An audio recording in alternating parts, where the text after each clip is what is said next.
BJP party Narendra Modi అంటే ఏందో ఒకసారి మీరు తెలుసుకోవాలి. ఎందుకంటే మొద్దురిత్రలో బీజేపీ ఎంపీలు 8 మంది, ఆ మొద్దురిత్రలో బీజేపీ 8 మంది ఎంపీలను ఎవరు పిలిచిర్రు? మన రాష్ట్ర ప్రధాని అయిన నరేంద్ర మోడీ గారు పిలిచి, మీరు చాలా డల్లుగున్నారా, మీరు గెలిచిందే దిక్కు, ఊకే నిద్రపోయినట్టే ఉన్నది మీ ముఖాలు, ఎక్కడ కూడా సోషల్ మీడియాలో కానీ బయట కానీ అవుపడే ప్రయత్నం లేదు, మీ అంతగానో ఇంటి నుంచి బయటికి వెళ్ళకుంటే ఇంట్లోనే సోషల్ మీడియా వాళ్ళని పిలిపించుకోవాలి, టీవీ 9 వాళ్ళని ఇంట్లోనే పిలిపించుకోవాలి, మంచం మీద పడుకోనైనా కొంచెం యాక్టివ్గా ఉండండి, మంచం మీద పడుకోనైనా మీ ప్రజల సమస్యలు తీరుస్తున్నామని మాటలన్నా చెప్పండి. మీ మొహాలకు మీరు గెలిచిందే దిక్కు, ఇప్పటిదాకా ప్రచారాలు లేవు, ఎక్కడ కూడా బీజేపీ గెలవని పరిస్థితి, అక్కడ కూడా మీరు రాలేని పరిస్థితి. బీఆర్ఎస్ పార్టీ వాళ్ళు చూడండి, వాళ్ళని చూసి బుద్ధి తెచ్చుకోండి, వాళ్ళు ఏ విధంగా ప్రచారాలు చేస్తూ ఉన్నారో. అదేవిధంగా అసదుద్దీన్ ఓవైసీని చూడండి, ఎంఐఎం పార్టీని ఆయన ఏ విధంగా సోషల్ మీడియాలో యాక్టివ్ ఉంచుతుండో అనుకుని ఆయన మాట్లాడుతూ ఉన్నాడు. ఒకసారి చూడండి, మీరు గుంపులో గోవింద 8 ఎంపీలు తెలంగాణకు గుండుస్తున్నా తెచ్చే ఆ ఎంపీలందరూ కూర్చున్నారు చూడండి, గుంపులో గోవింద అన్నట్టుగా భలే ముచ్చట పెడతా ఉన్నారు. మరి వీళ్ళందరూ కలిసి తెలంగాణ గురించి బడ్జెట్ ఎంత కేటాయిద్దాం, తెలంగాణకి ఏ విధంగా చేసి మనం ఓట్లు గుంజుకుందాం అనేది మాట్లాడుకోవాలి. కానీ అట్లా కాదు, నరేంద్ర మోడీకి తెలంగాణ రాష్ట్రం నుంచి జీఎస్టీ పోవాలి, తెలంగాణ రాష్ట్రం పన్ను కట్టుకోవాలి, ట్యాక్స్ పే చేయాలి, కానీ ఈ రాష్ట్రానికి ₹1 రావద్దు. ఈ గుంపులో బ్యాచ్ కూడా దాని గురించి మాట్లాడలేదు, డిస్కషన్ కూడా చేయలేదు, అసలుగా ముచ్చటనే పెట్టలేదు. ఏమన్నారో మీరే చూడండి. ఇక మీకంటే ఓవైసీ బెటర్, బీజేపీ ఎంపీలకు ప్రధాని మోడీ క్లాస్, మీరు ప్రతిపక్ష పాత్ర సరిగ్గా పోషించడం లేదు, ప్రజల్లో ఆదరణ ఉన్న పార్టీ వెనుకబడుతుంది, విభేదాలు వీడి కలిసి పనిచేయండి, పార్టీ గ్రాఫ్ పెరిగేందుకు కృషి చేయండి. ఓవైసీ సోషల్ మీడియా టీం యాక్టివ్గా పనిచేస్తుంది. తెలుగు రాష్ట్రాల ఎంపీలతో భేటీ సందర్భంగా ప్రధాని మోడీ గారు ఏమన్నంటే, आप लोग तुम नहीं सोवो, जाके काम करो, क्या कर रहा है तू, उधर तो रेवंत रेड्डी दिल्ली की भाग रहा है, तुम तो तेलंगाना में है, जाओ काम कर लो, जिताओ पार्टी को అనుకుంటూ ఆయన గిదే మాట్లాడుంటారు. పెద్దగా ఏం ఉండదు, ఆడ ఏం ఉండదు. మీకు నిధులు ఇస్తానో, మీ నియోజకవర్గాలు డెవలప్మెంట్ చేస్తానో, లేకుంటే నేను డబ్బులు ఇచ్చేస్తున్న తెలంగాణకి బీజేపీ పార్టీని బలపరచిపోవడం అని చెప్పట్లేదు. గెలిచిందే దిక్కు, మీరు ఎందుకు గిట్లా అనుకుంటూ వాళ్ళకి వార్నింగ్ ఇచ్చాడట.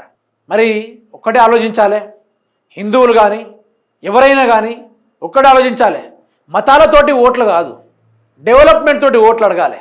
మతాలు ప్రతి ఒక్క ఇంట్లో ఉంది, ధర్మాన్ని ప్రతి ఒక్కరు పాటించడం ఉన్నారు తెలంగాణ రాష్ట్రంలో. ఎవరి ధర్మం వాళ్ళ గొప్ప, ఇస్లాం వాళ్ళకి ఇస్లాం ధర్మం గొప్ప, క్రిస్టియన్ ధర్మం గొప్ప, హిందువులకు హిందువుల ధర్మం గొప్ప. ఎవరిది వాళ్ళకే, ఎవరిని కించపరచమని ఏ మతంలో కూడా రాసి లేదు, ఏ గ్రంథాల్లో కూడా లిఖించబడలేదు ఇప్పటి వరకు. పరమతాన్ని గౌరవిద్దాం, మన ధర్మాన్ని పాటించుకుంటూ సాగుదామని చెప్పారు తప్ప మనం పక్క మతాలను చెడగొట్టాలి, ముస్లిం వాళ్ళు ఇక్కడోళ్ళు కాదు, క్రిస్టియన్లు ఈ ఊరోళ్ళు కాదు, హిందువులు మాత్రం ఈడోళ్ళే అనుకుంటూ ఈ రకమైన కాంట్రవర్సీని క్రియేట్ చేస్తూ ఉంటారు. గెలిచే దమ్ము లేక హిందూ దేవాలయాన్ని కూల్చేది బీజేపీ వాళ్ళే, మీరు గుర్తుపెట్టుకోవాలి.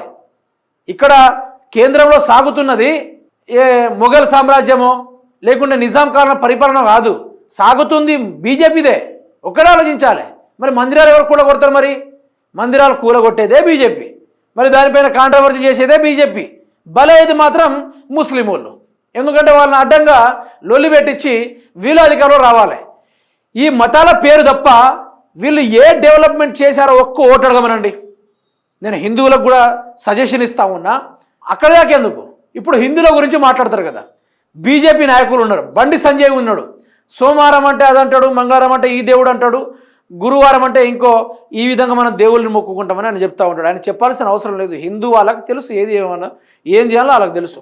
మరి బండి సంజయ్కి రామాయణం రచించిన ఆ వాల్మీకి కథను అడగండి, చెప్పడు. రామాయణం గురించి అడగండి, చెప్పడు. అదేవిధంగా శివగ్రంథం అని ఒకటి ఉంటుంది, అది అడగండి, అది చెప్పరు. భగవద్గీత ఉంటుంది, అదన్నా చెప్పమనండి, చెప్పడు. ఎవ్వడు చెప్పడు. బీజేపీ వాళ్ళు ఒక్కడు చెప్పినా మనం దేనికంటే దానికి ఉందాం, దేనికంటే దానికి ఉండదు, చెప్పడు. వాళ్ళకు ప్రధానంగా భారతదేశంలో వాళ్ళకి ఏది నచ్చదు, కొంచెం డిఫరెంట్గా అన్నట్టు. వాళ్ళు గెలవాలంటే మతాన్ని ముందు పెట్టాలి. బీజేపీలు అదే ఎంపీలని ఇప్పుడు అడగండి, మీరు ఏం చేశారని మీకు ఓట్లేడని ఒక్కడు అడగండి, ఒక్కడు చెప్పడు. అదేందమ్మా అట్లా అంటావు, మనకు సోమవారం వస్తుంది కదమ్మా అనుకొని ఒకడు అంటాడు. హమారసే నఫరత్ అనుకుంటూ మోడీ అంటాడు. ఇక వాళ్ళది చెప్పాల్సిన అవసరం లేదు. అభివృద్ధి తప్ప లడాయిలు ఎక్కువ ఉంటాయి. అన్ని దేశాలు అభివృద్ధిలో చెందుకుంటూ ముందుకెళ్తుంది ఏఐ, ఆర్టిఫిషియల్ ఇంటెలిజెన్స్ అని. ఈరోజు మనుషులు లేకున్నా సరే ఏదైనా చేయడానికి ఇరు దేశాలు పరిగెడతా ఉంటే మన దేశం మాత్రం ముసల్మాన్, హిందూ, క్రిస్టియన్స్ లడాయికర్లో, జగడాకర్లో గిది నడుస్తూ ఉంది. బాదుక్మే పైసా లూటావో అన్నట్టుగా బీజేపీ వ్యవహారం నడుస్తూ ఉంది. దయచేసి ఇకనైనా మేలుకోండి. మతాల మీద చిచ్చు పెట్టేటోళ్ళని అట్లాంటి ఎన్నుకుంటే లొల్లే అయితే తప్ప అభివృద్ధి కాదు. ఈరోజు ఒకరిని కడుపు నింపడానికి ఒకడు బయటికి రావచ్చు మతాల పరంగా, కానీ వాని వల్ల వాని కుటుంబం కూడా నష్టపోతుంది, వానికి అర్థం కాదు అది. సో ఈ బ్యాచ్ అంతా ఓ లెక్కలు చెప్పాలంటే దండుపల్లి బ్యాచ్ వీళ్ళది. వీళ్ళు చేసేది ఏముండదు. ఇక రామచంద్రరావు ఉన్నాడో లేడో ఇందులో, నాకైతే అవుపడుతున్నాడు రామచంద్రరావు. అరే అసలైన లేడు కదా, అసలైనోడే లేడు ఇందులో. రామచంద్రరావే లేడు ఇందులో. తెలంగాణ రాష్ట్ర అధ్యక్షుడిగా పదవి ఇచ్చారు కదా తనకి, మరి ఇక్కడ ఆ మనిషి అయినా ఉండాలి కదా. ఈ కొస నుంచి మొదలు పెడితే ఈ కొస దాకా లేడు, ఎవ్వరు లేరు అనే నోట్లి మనకు కొన్ని అవుపడిన తలకాయలే ఉన్నాయి తప్ప మిగతా తలకాయలు లేవాడ. రామచంద్రరావు లేకుండా మరి ఏం చేస్తారో చూద్దాం.